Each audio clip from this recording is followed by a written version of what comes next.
this morning, since the pandemic, multiple states have seen a rise in violent crimes, from mass shootings to human trafficking reports. And in North Dakota, however, violent crime is up roughly 11% from 2021, according to North Dakota crime statistics.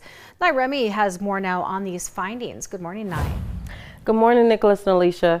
The violent crimes that were recorded in last year's statistics were 31 murders, 216 robberies, 447 sexual assault cases, 1,400 aggravated assaults, and 7 human trafficking incidents. That's a total of 2,100 violent crimes last year.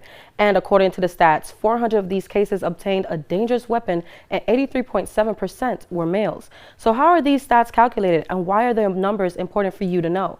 The Associate Attorney General of the United States says these numbers are important as they help formulate and adjust policies to help provide public safety. For many years, the only information we had about crime and violence was what was reported to the police. The Bureau of Justice Statistics National Crime Victimization Survey is our country's main source of information on crime, and each year, data are obtained through hundreds of thousands of interviews, from criminal victimization to non-fatal injuries. The Commission uncovered a significant gap between victims' self-reporting of crimes and crimes reported to law enforcement authorities. And, according to JSNC, this has allowed the survey to be continued out on a continuous basis, for it has, quote, great potential for discovering the extent and the nature of unreported crime, which is very common in our country. Service calls and arrest reports were our sole source of data.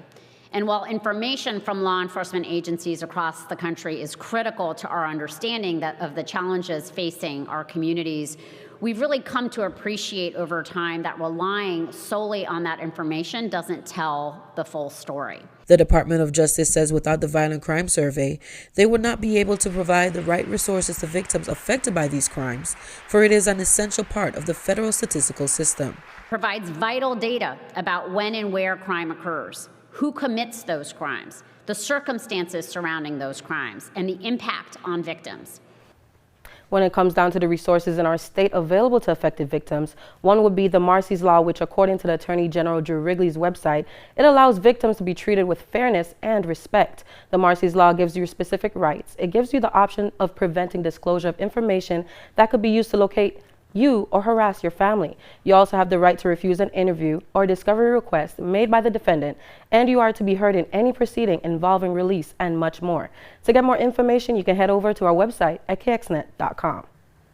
Obviously, you'd like to see smaller numbers in those crimes that you most talked definitely. about. But the good news is there are laws, and they can use that data to help make some improvements so that those numbers do come down over time.